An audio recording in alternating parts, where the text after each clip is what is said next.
Hello बच्चों, नमस्कार।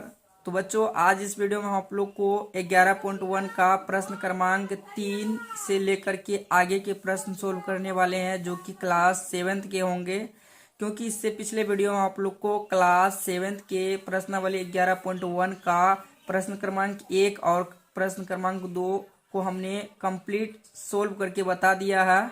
तो आज मैं आप लोग को प्रश्न क्रमांक 3 और प्रश्न क्रमांक 4 और 5 ये तीनों प्रश्न को आज हम इस वीडियो में कवर करेंगे। ठीक है, आप इस वीडियो को बिना स्किप किए लास्ट तक देखिए। आपको बारी बारी से सभी चैप्टर का वीडियो मिल जाएगी। आप लोग चिंता ना करें, आपको सभी चीज़ों की जानकारी दी जाएगी। तो बच्चों, प्रश्न क्रमांक 3 में चलते हैं। प्रश्न क्रमांक 3 में क्या बोल रहा है कि ठीक विकल्प पर सही का निशान लगाइए। यहाँ पे हमें यहाँ कुछ ऑप्शन दिए गए हैं। देखिए ABCDEF, इस तरीके से हमें कुछ ऑप्शन दिए गए हैं और इन ऑप्शनों को हमें सही करना है। तो बच्चों देखिए, हम इसको कैसे सोल्व करते हैं। देखिए x यहाँ से लेकर के यहाँ तक की दूरी हमें x दी गई है और यहाँ से लेकर यहाँ तक की दूरी हमें 2 दिया गया है। तो देखिए टोटल यहाँ से लेकर यहाँ तक की दूरी क्या हो जाएगी, x + 2। ठीक, तो हम यहाँ लिख सकते हैं x + 2 और यहाँ से लेकर यहाँ तक का दूरी 7.5 है, तो यहाँ लिख सकते हैं हम 7.5। तो अब देख सकते हैं ये ऑप्शन आपका कहाँ है, तो ये आपका ऑप्शन नंबर ए में है, तो यहाँ पर हो जाएगा आपका ऑप्शन नंबर ए।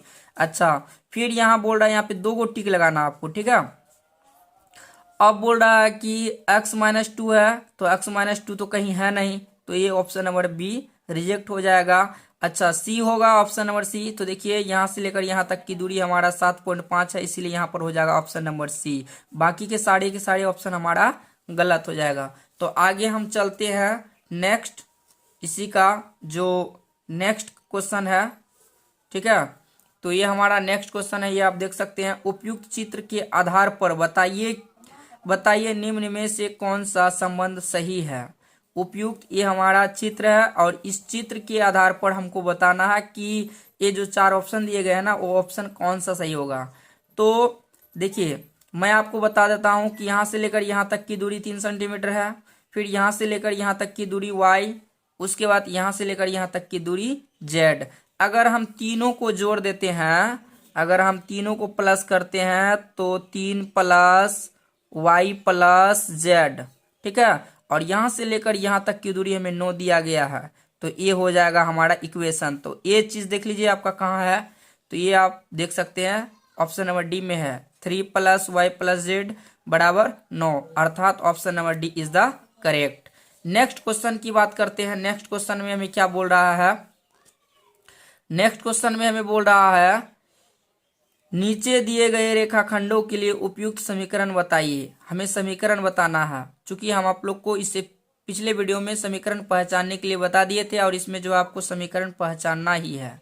ठीक है, समीकरण देना है। ठीक है, तो देखिए यहाँ से लेकर यहाँ तक की दूरी 5 सेंटीमीटर है, फिर यहाँ से लेकर यहाँ तक की दूरी 3 सेंटीमीटर है, फिर यहाँ से लेकर यहाँ तक की दूरी z सेंटीमीटर दिया गया।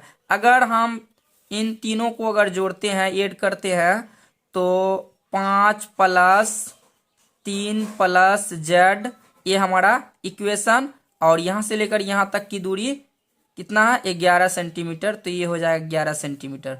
तो इस तरीके से जो है इसका समीकरण हो जाएगा। आप लोग सोच रहे होंगे कि सर यहाँ 5 और 3 को अगर ऐड कर देंगे तो 8 + z = 11, ये भी सही है, लेकिन हमारा बुक में आंसर इतना ही है, इसीलिए हम इसमें इतना ही सोल्व करेंगे, आगे इसको सोल्व करने की आवश्यकता नहीं है। अगला नेक्स्ट क्वेश्चन देखते हैं। नेक्स्ट क्वेश्चन में क्या है, देखिए ये हमारा आकृति है। यहाँ से लेकर यहाँ तक की दूरी 1.5 सेंटीमीटर, फिर यहाँ से लेकर यहाँ तक की दूरी 2 सेंटीमीटर, और फिर यहाँ से लेकर यहाँ तक की दूरी 2.5 सेंटीमीटर, और यहाँ से यहाँ तक की दूरी q सेंटीमीटर। तो अब आपको बताना है, मैं बारी बारी से सबको जोड़ के बता देता हूँ। 1.5 + 2 प्लस में 2.5 प्लस में q, और यहाँ से लेकर यहाँ तक की दूरी हमें 7 दिया गया, तो ये हो जाएगा आपका इक्वेशन, और आपके बुक में यही आंसर होंगे। तो इस तरीके से हम इनके 4 नंबर प्रश्न के सभी क्वेश्चन को सोल्व कर सकते हैं। तो चलिए मैं आपको आगे इसका 5 नंबर क्वेश्चन सोल्व करके बताता हूँ। चूंकि इसके आगे और भी प्रश्न दिया गया है, तो हम इसको भी सोल्व कर लेते हैं। देखिए, यहां से लेकर यहां तक की दूरी s है, फिर यहां से लेकर यहां तक की दूरी 8 दिया गया है, और यहां से लेकर यहां तक की दूरी 3s दिया गया है। तो आप इसको कैसे सोल्व कीजिएगा? देखिए 3 यहाँ पे जो है ना, आपको यहाँ से लेकर यहाँ तक की दूरी s है ना, तो इस 3 को काट दीजिए। यहाँ से लेकर यहाँ तक की दूरी s है, तो s प्लस में 8 और इसके बराबर में 3 हो जाएंगे। तो इस तरीके से जो है आपको सोल्व करना है। ठीक, अगला क्वेश्चन, इसको हम कैसे सोल्व करते हैं? यहाँ से लेकर यहाँ तक की दूरी 5 है, फिर यहाँ से लेकर यहाँ तक की दूरी q है, फिर यहाँ से लेकर यहाँ तक की दूरी p है। तो इससे इक्वेशन बनाना है, तो हम लिखेंगे 5 प्लस q प्लस p बराबर में p प्लस 13, p प्लस में 13, ये आपके इक्वेशन हो जाएंगे। अगला नेक्स्ट क्वेश्चन, अगला क्वेश्चन हमारा क्या है? देखिए, यहाँ से यहाँ तक की दूरी a है, फिर यहाँ से यहाँ तक की दूरी a है, फिर यहाँ से यहाँ तक की दूरी 15 दिया गया है, फिर यहाँ से यहाँ तक की दूरी b है, फिर यहाँ से यहाँ तक की दूरी b दी गई है। तो इसको भी हम बारी बारी से जोड़ लेते हैं। यहाँ क्या है? a प्लस में, फिर a प्लस में 15, फिर प्लस में b, फिर प्लस में b, और यहाँ से यहाँ तक कुल दूरी कितनी है? 52 है, तो लिखेंगे 52। अब देखिए, एक a और एक a क्या होगा?